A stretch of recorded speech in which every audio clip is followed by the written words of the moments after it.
ሰላም ውድ የኤሪሳት ተከታታዮች ለነሐሴ 18 2026 የተዘጋጁ የማለዳ የአማርኛ ስፖርት ዜናዎችን ከዚህ ሰዓት ጀምሮ ወደ እናንተ ይደርሳሉ። አብራችሁን ቆዩ። በቅድሚያ ኤርትራዊው አሊ ሱሌማን ከአዲሱ ክለቡ አልማስሪ ስብስብ ጋር ዛሬ ይቀላቀላል። በሞሮኮ ማራካሻ ከተማ ከሁለት ሳምንታት የቅድመ ውድድር ዝግጅት በኋላ ወደ ካይሮ የተመለሰው የግብፁ አልማስሪ ክለብ አዲሱ ፈራሚ አሊ ሱሌማን ያካተተውን መደበኛ ልምምዱን በዛሬው ዕለት በይፋ ይጀምራል። ባለፈው ቅዳሜ ዕለት የዝውውር መስኮቱ ሊዘጋ ጥቂት ሰዓታት ሲቀሩት 15 ሚሊዮን የግብፅ ፓውንድ ወይም በ258,000 ዩሮ የ4 ዓመት ውል መፈረሙ ይታወሳል። የኤርትራ ብሔራዊ ቡድን አጥቂ የሆነው አሊ ሱሌማን ዛሬ ክለቡ ለግብፅ እግር ኳስ ማህበር ካስመዘገባቸው 34 ተጫዋቾች ዝርዝር ውስጥ መካተቱ ታውቋል። ቀደም ሲል በኢትዮጵያ ፕሪሚየር ሊግ በባህር ዳር ከተማና ሐዋሳ ከተማ እንዲሁም ባለፈው የውድድር ዘመን በግብፁ ካረባ ኢስማኢሊያ 12 ጎሎችን በማስቆጠር ቁልፍ የነበረው አጥቂው በመጪው ቅዳሜ ክለቡ ከሰሙሃ ጋር ለሚያደርገው የሊጉ የመክፈቻ ጨዋታ ከአዲሶቹ የቡድን አጋሮቹ ጋር ዝግጅቱን ያከናውናል።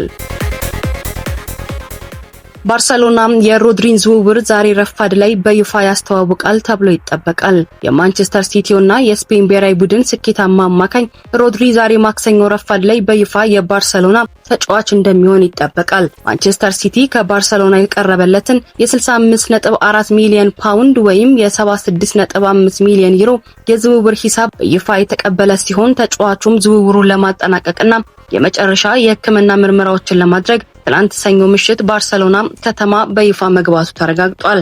ዛሬ ጠዋት የሚጠበቁበትን የሕክምናና የአካል ብቃት ምርመራዎችን በተሳካ ሁኔታ ካጠናቀቀ በኋላ እስከ ሰኔ 2030 ድረስ በካታሎኒያ ክለብ የሚያቆየውን የ4 ዓመት ይፋዊ የቅጥር ውል ይፈራረማል። ሮድሪ በአዲሱ ክለቡ ባርሴሎና ቤት በማንቸስተር ሲቲና በስፔን ብሔራዊ ቡድን ሲጠቀምበት የነበረውና በክለቡ ታሪክ የሰርጂዮ ቡስኬትስ መለያ የነበረውን ተወዳጁን 16 ቁጥር እንደሚረከብም ተረጋግጧል። ወጣቱ ኮከብ ፈርሚን ሎፔዝ ወደ 7 ቁጥር ለመቀየር በመስማማቱ ሮድሪ 16 ቁጥሩን ይወስዳል። በባርሴሎናው አሰልጣኝ ሃንሲ ፍሊክ ስር አዲሱ የቡድኑ ሞተር ይሆናል ተብሎ የሚጠበቀው የባላንዶር አሸናፊው ሮድሪ ዛሬ ረፋድ ላይ በክለቡ ዋና መስሪያ ቤት ደማቅ አቀባበል ተደርጎለት ለደጋፊዎችና ለዓለም አቀፍ ሚዲያዎች በይፋ እንደሚተዋወቅ ይጠበቃል። ዩቬንቱስ የቶትናሙን ቪካሪዮን በውሰት አስፈረመ። ጣሊያናዊው ግብ ጠባቂ ቪካሪዮ ወደ ዩቬንቱስ የሚያደርገውን የውሰት ዝውውር ለማጠናቀቅ ትናንት ሰኞ ምሽት ቱሪን ከተማ ገብቷል። ከቶትናም ሆትስፐር ጋር የተደረገውን ስምምነት ተከትሎ የ29 ዓመቱ ግብ ጠባቂ ቪካሪዮ በቱሪኑ ካሴሎ አውሮፕላን ማረፊያ ሲደርስ በክለቡ ተወካዮች አቀባበል ተደርጎለታል። ተጫዋቹ በቀጥታ ወደ ዩቬንቱስ የሕክምና ማዕከል አምርቷል። ዩቬንቱስ ተጫዋቹን ለአንድ የውድድር ዓመት በውሰት ለማስፈረም ከቶትናም ጋር የተስማማ ሲሆን ውሉ ላይም የውድድር ዓመቱ ማብቂያ ላይ በ10 ሚሊዮን ዩሮ በቋሚነት ለመግዛት የሚያስችለውን ስምምነት አካቷል። የቱሪኑ ክለብ የመጀመሪያ ተመራጩ የነበረው የአስቶን ቪላው ኢሚሊያኖ ማርቲኔዝን ለማስፈረም ጥረት ቢያደርግም በዋጋው ውድነት ፊቱን ወደ ቪካሪዮ አዙሯል። በአዲሱ የቶትናም አሰልጣኝ ሮቤርቶ ዲዘርቢ የማይፈለገው ቪካሪዮ ዛሬ ረፋድ ላይ ፊርማውን አኑሮ በይፋ በቱሪን እንደሚተዋወቅ ይጠበቃል። ማንቸስተር ሲቲ የሮድሪን ተተኪ ለማስፈረም ከሊል ጋር የተሳካ ድርድር ላይ ይገኛል። ማንቸስተር ሲቲ ወሳኙን አማካኙን ሮድሪ ለባርሴሎና መሸጡን ተከትሎ ክፍተቱን በፍጥነት ለመሙላት የሊሉን ታዳጊ አማካኝ አዩብ ቡዋዲን ለማስፈረም ከፈረንሳዩ ክለብ ጋር በተሳካ ድርድር ላይ መሆኑ ተገልጿል። ማንቸስተር ሲቲ የ2026-27 የውድድር ዘመን ከመጀመሩ በፊት የዝውውር ስምምነቱን በዚህ ሳምንት ውስጥ ሙሉ ለሙሉ ለማጠናቀቅ እየተንቀሳቀሰ ይገኛል። የ18 ዓመቱ የሞሮኮ አማካይ አዩብ ቡዋዲ በፈረንሳይ ሊግ 1 እና በአውሮፓ መድረክ እያሳየ ያለው አስደናቂ ብቃት የብዙ ታላላቅ ክለቦችን ትኩረት መሳቡ ይታወቃል። ክለቡ ሊል ከተጫዋቹ ዝውውር 100 ሚሊዮን ዩሮ ወይም 85.6 ሚሊዮን ፓውንድ እንደሚያገኝም ይጠበቃል። ማንቸስተር ሲቲ ከዚህ በተጨማሪም የቼልሲውን ኤንዞ ፈርናንዴዝን ለማስፈረም አሁንም ከፍተኛ ፍላጎት እንዳለውና ሁለቱም ተጫዋቾች የዝውውር ኢላማው ማድረጉ እውቁ ጋዜጠኛ ሳሚ ሞክቤል ይፋ አድርጓል። የጂያኒ ኢንፋንቲኖን እቅድ የነቀፉት የፊፋ ከፍተኛ ባለስልጣን ከስራቸው ተባረሩ።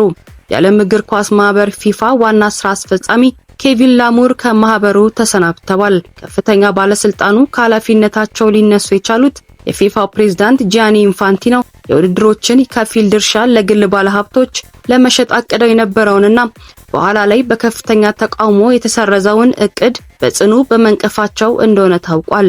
እንደ ቢቢሲ ዘገባ ኬቪን ላሙር የፕሬዝዳንቱን የንግድ እቅድ በአደባባይ ክፉኛ በኮነኑ በ3 ሳምንታት ባልሞላ ጊዜ ውስጥ ከኃላፊነታቸው ተነስተዋል።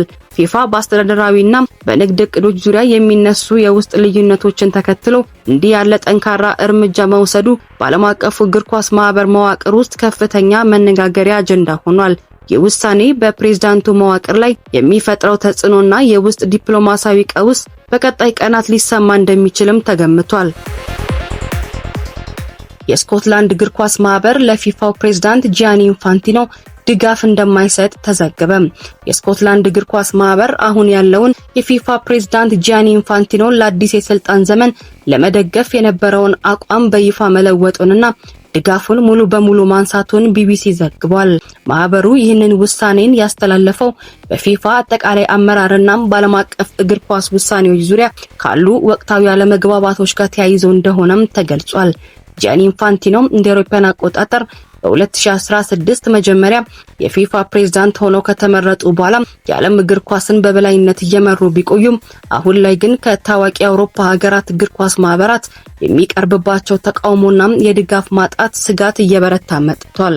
የስኮትላንድ እግር ኳስ ማህበር ድጋፉን ማንሳቱ በፊፋ ቀጣይ ምርጫና በአውሮፓ እግር ኳስ ህብረት ዩኤፋ አባል አገራት አቋም ላይ የራሱን ትልቅ ዲፕሎማሲያዊ ተጽዕኖ እንደሚያሳድር ይጠበቃል። ማንቸስተር ዩናይትድ ለብሩኖ ፈርናንዴዝ የሚቀርብ ማንኛውንም የዝውውር ጥያቄ ውድቅ እንደሚያደርግ አስታወቀ። ማንቸስተር ዩናይትድ ለአምበሉ ፖርቹጋላዊ አማካኝ ብሩኖ ፈርናንዴሽ ከማንኛውም ክለብ የሚመጣን የዝውውር ጥያቄ ሙሉ በሙሉ ውድቅ ለማድረግ መወሰኑ ታውቋል። ክለቡ የ31 ዓመቱን ተጫዋች የመሸጥ ምንም አይነት ፍላጎት የሌለው ሲሆን አሰልጣኝ ማይክል ካሪክ ወሳኝ ተጫዋቹን በኦልድ ትራፎርድ ለረጅም ጊዜ ማቆየት ከፍተኛ ፍላጎት እንዳለው ቢቢሲ ስፖርት ዘግቧል። ፖርቹጋላዊ አማካይ ብሩኖ ፈርናንዴሽ ባለፈው የ2025-26 የውድድር ዘመን በፕሪሚየር ሊጉ 9 ጎሎችን ሲያስቆጥር ሪከርድ የሆነ 21 ለጎል የሚሆኑ ኳሶችን አመቻችቶ በማቀበል የቡድኑ እጅግ ወሳኝ ተጫዋች መሆኑን በድጋሚ አስመስክሯል። ክለቡ አዲስ የአመራር መዋቅር ስርም ተጫዋቹ የቡድኑ የረጅም ጊዜ እቅድ ዋነኛ አካል ተደርጎም ተወስዷል። ውድ የኤሪሳት ተከታታዮች ዛሬ ለዕለተ ማክሰኞ ማለዳ ያዘጋጀናቸውን የተመረጡ የአማርኛ ስፖርት ዜናዎችን ወደ እናንተ አደረስን። ስለተከታተላችሁን እያመሰገንን በቀጣይ በመጪው አርብ በአዳዲስና ወቅታዊ ስፖርታዊ መረጃዎች እንድትጠብቁን እየጋበዝን ለዛሬ አበቃን።